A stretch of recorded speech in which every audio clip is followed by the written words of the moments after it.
Bonjour, monsieur Zakir Naik. Je m'appelle Jay Mishnamani. Tout d'abord, je tiens à vous remercier pour ce que vous faites ici. J'en ai retiré beaucoup de choses, j'en suis sûr. Ma question porte sur le troisième point. En fait, j'ai trois questions, si vous le voulez bien. Mais sur le point 3, tout d'abord, j'ai eu l'impression que votre réponse était très évasive. Mais ce que je vais vous demander est très simple. Quand vous parlez du terrorisme, quand vous parlez de l'islam, c'est une question très simple, très directe.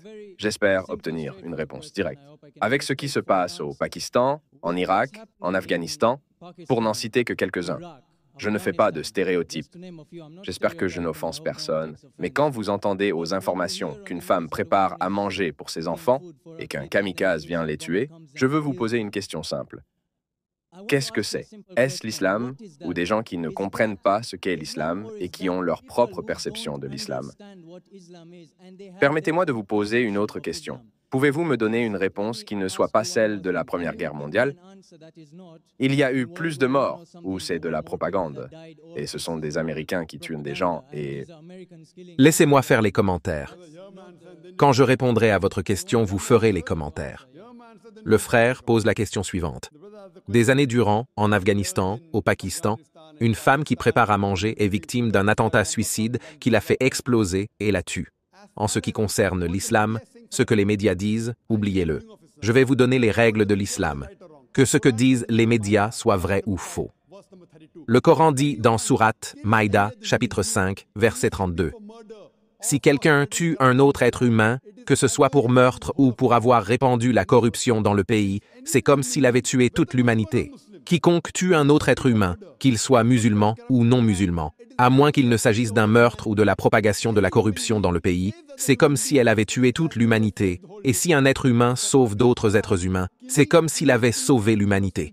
Ainsi, selon le Coran, il est interdit de tuer un seul être humain innocent. Si un kamikaze vient tuer une femme qui prépare un repas, c'est interdit à 100%, que ce soit au Pakistan, en Afghanistan, en Amérique ou à Dubaï. La réponse est-elle claire? 100%. Quel que soit l'auteur de l'acte, qu'il s'agisse d'un musulman, d'un Américain ou d'un propagandiste, l'acte est totalement privé. Bien. La réponse est-elle claire? Oui, ça c'est clair. 100% clair? 100% clair. Donc ça c'est faux. 100% faux. C'est comme s'il avait tué toute l'humanité. Il n'y a pas d'autres écritures que je connaisse aujourd'hui. Il n'y a pas d'écriture que je connaisse qui donne cette déclaration.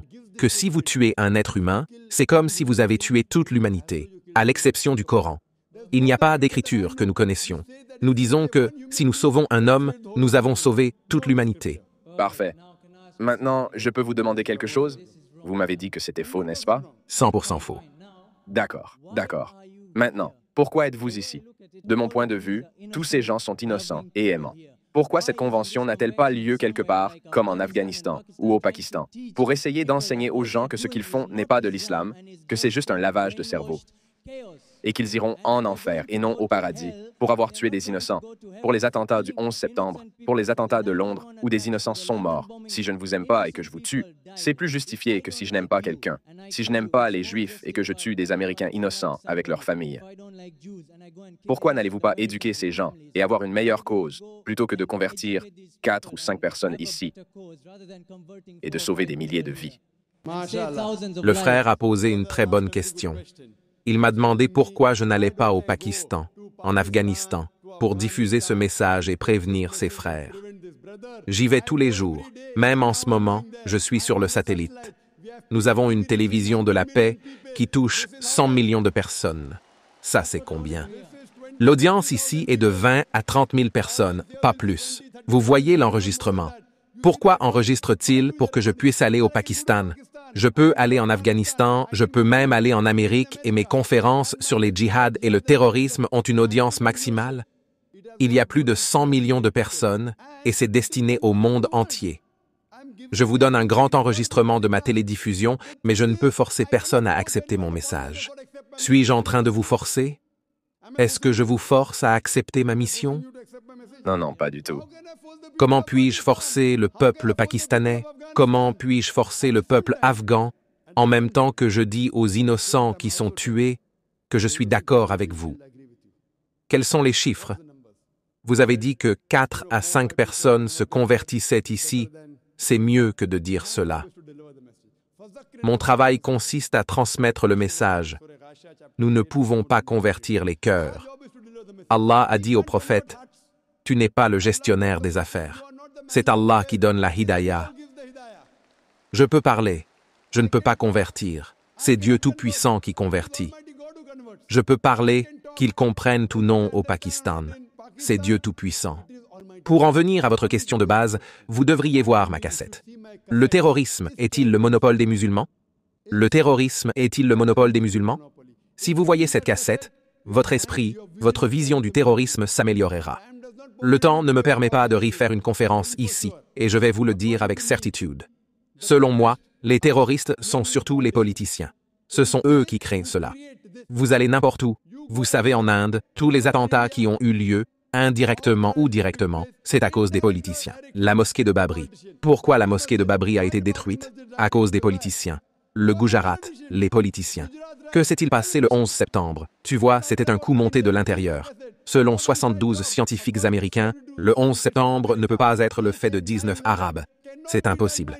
C'était un coup monté de l'intérieur. 72 scientifiques américains, pas Zakir Naik. Un coup monté de l'intérieur, qui l'a fait? George Bush. Afghanistan. Laisse-moi compléter ma réponse.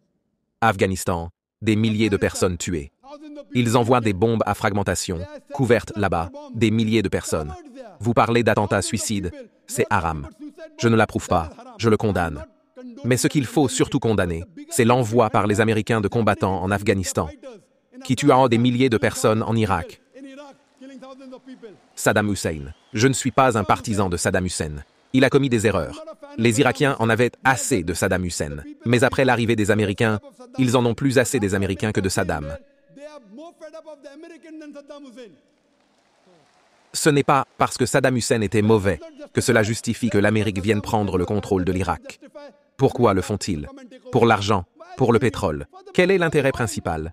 Le pétrole. Qui a créé les talibans? Quand la Russie est arrivée, les Américains ont soutenu les talibans afghans. Maintenant, ils veulent reprendre le combat. Qui est la création des Américains? La plus grande tentative est, selon moi, dans cette histoire, George Bush. Maintenant, il n'est plus là. Je suis avec vous pour ça. Vous dites? Pardon? Je suis avec vous pour ça. Vous êtes avec moi pour ça. Je vais aussi en Amérique, je vais même à la vie américaine, et sur satellite donner le message aux Américains. J'ai été la première personne que je connais dans le public après le 11 septembre. En Australie, j'ai dit que j'étais fondamentaliste et que je considérais George Bush comme le plus grand terroriste. En décembre 2001, lors d'une conférence en Australie, le consul général m'a demandé ce que vous considérez comme un terroriste, et j'ai répondu que George Bush était le plus grand terroriste, ce qui a fait la une des journaux. Zakir se qualifie lui-même de fondamentaliste et considère George Bush comme le terroriste numéro 1. Maintenant, à chaque fois qu'ils entendent qu'ils le traitent de terroriste, à l'époque, personne n'avait le courage. Ce que nous avons réalisé, c'est que nous disons la vérité. Que George Bush, vous savez, beaucoup de gens disent que lorsque j'ai donné une conférence à Londres sur le terrorisme, c'était une très bonne conférence, que les gens ont apprécié. Un jeune s'est levé et a dit « C'est un vrai discours sur George Bush. C'est un discours complet de moi qui est parti. » Au temps de notre bien-aimé prophète Muhammad sallallahu alayhi wa sallam, il y avait l'un des deux plus fervents ennemis de l'islam. Ils s'appelaient tous les deux Umar, Umerain. Le prophète a prié Allah de donner la hidayah à l'un de ces deux Umar, et ça a été Umar bin Khattab, qu'Allah soit satisfait de lui, qui était l'ennemi le plus acharné de l'islam et qui en est devenu le partisan le plus acharné. C'est pourquoi j'ai dit qu'Allah donne la hidayah à George Bush. Je ne peux pas. Je peux parler. Je ne pouvais pas lui donner la hidayah. Je ne pourrais pas lui dire que ce qu'il fait est mal. Je ne veux pas le tuer. Je veux qu'il accepte l'islam. Tuer ne sert à rien. À quoi cela sert-il de tuer? Il vaut mieux accepter. C'est la raison pour laquelle nous transmettons ce message. Ceux dont Dieu ouvre les cœurs acceptent. Inch'Allah. Dieu ouvrira aussi votre cœur un jour. Quand Dieu ouvrira votre cœur, je ne pourrai pas le faire. Je peux transmettre les messages. Je ne peux pas vous forcer. À moins que Dieu ne vous donne, à moins que vous ne fassiez des efforts. Si vous vous efforcez, Dieu vous aidera. Si vous ne vous efforcez pas, votre cœur ne s'ouvrira pas.